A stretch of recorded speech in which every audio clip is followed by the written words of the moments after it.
Hello, welcome back to the Quicksilver Adventuring Company. Today, I thought I'd go over my second favorite class in the game, which is Paladin.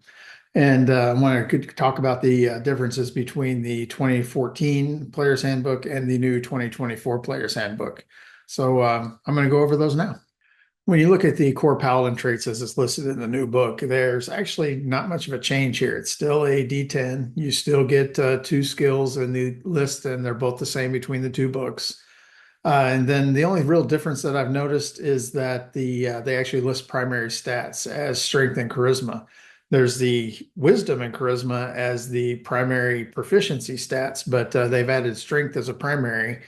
And the only thing I find interesting about that is you can play a finesse paladin that actually uses dexterity weapons. So it should be, in my mind, dexterity or strength for that and charisma, but that's just up to your player. But just I find it odd that it wasn't listed in the book.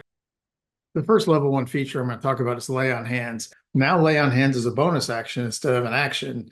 And then also that's a nice little boost, but then on the flip side, it's now only cures poisons. It can do hit point addition like it used to at the 5 points and just however many you want to do with your touch. But it used to also be able to spend 5 points to remove a disease or a poison, and now it's just a poison, which I'm not sure why they removed that, but they did.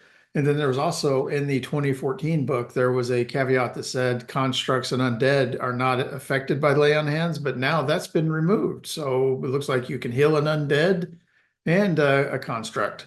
The next item on the list is spellcasting. And there's actually been some significant changes to this one, like your prepared spells. Now they give you a list on the chart as to how many prepared spells you have at level, whereas before it was half your paladin level rounded down plus your charisma modifier, which I actually kind of like the 2014 better because in my mind, that actually rewards players that have a higher primary stat as your caster, be it intelligence, wisdom, charisma, whatever. So if you have a 20 charisma versus a 14 charisma in the prior book, you would have more prepared spells versus the 14 charisma, but not anymore. And so they've removed that and give you a set number. But I actually kind of like it the other way. Now, also, there's also another change as to how you change your spells in the new 2024. Before on a long rest, the paladin could just change out all of their spells. It wasn't a restriction, but now, on a long rest, the paladin can only change out one of their prepared spells with something else. So another change they made to spellcasting is now paladins get spells at level 1. It was level 2 in 2014, and now in 2024, it's level 1.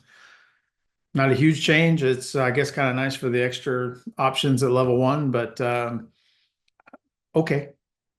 The next is actually a new addition to 2024, which is weapon masteries. I actually really like weapon masteries, and paladins get to choose two weapons that they have mastery in, and then after a long rest, they can change into two new weapons if they want to, or maybe just swap out one. And I understand the mechanics of that, but I'm just having a issue with anyone trained in a weapon choosing overnight to forget how to have mastery in it and then gaining it in another one.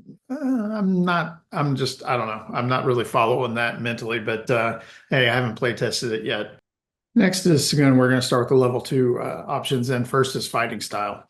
This is actually the same in 2014 and 2024, except for all of the options are now in the player's handbook. There are 10 back in chapter 5 and plus Blessed Warrior underneath the Paladin option. So there's 11 to choose from. And it's the 2014 book had much fewer options listed actually in the book, but there were all the supplements and such. So this isn't really a change, and it's still a good addition to the Paladin. Next is Divine Smite.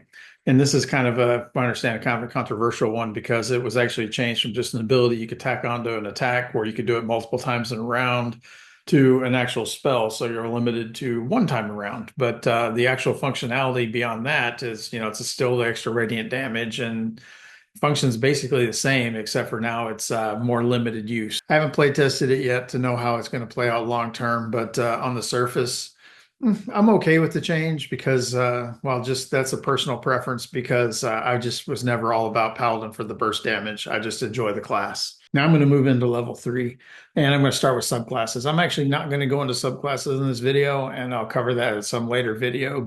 Next is actually channel divinity. And this is something that actually a number of uses depending on what level you are in the new 2024. And so you have 2 uses earlier and then 3 at higher level. And that's on the Paladin features chart. But right now it's going to start with Divine Sense, and then you gain extra channel divinity options as you level up. Divine Sense actually had quite the change as well. It used to be level 1, and now it's level 3. And it used to last for your next turn, and now it's 10 minutes. So you can detect Celestials, Fiend, and Undead within that time frame for 10 minutes now. And it's a bonus action instead of an action.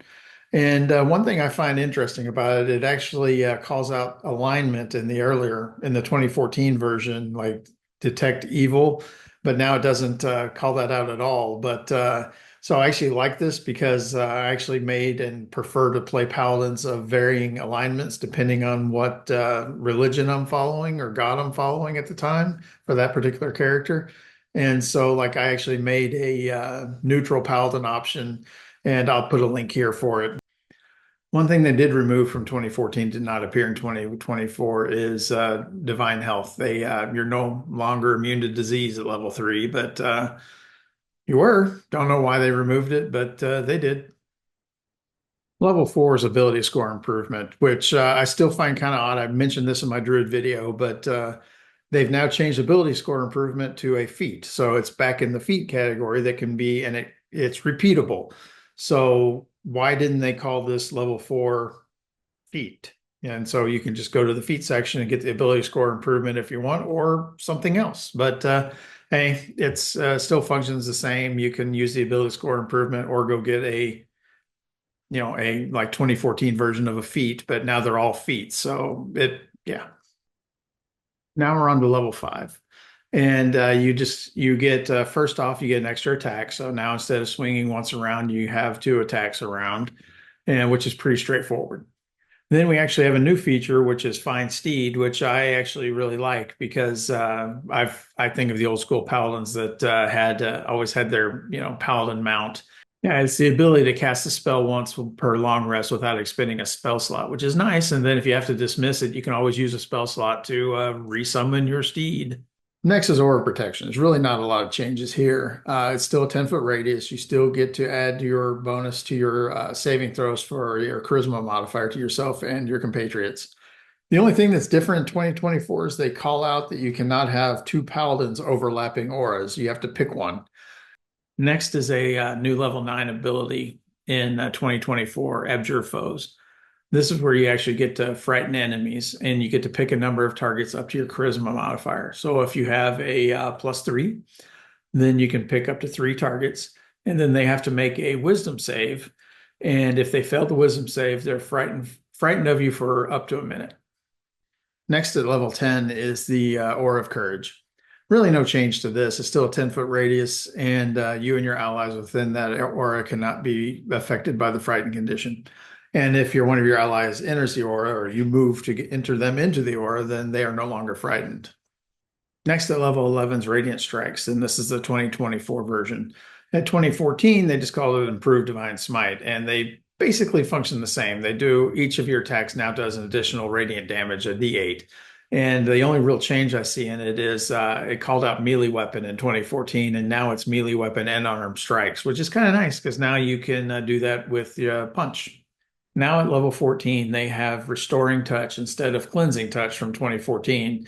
And so now the 2024 version just removes conditions that I'll list here. And then 2014 actually removed a spell effect. So I'm not sure if it's better or worse or the same.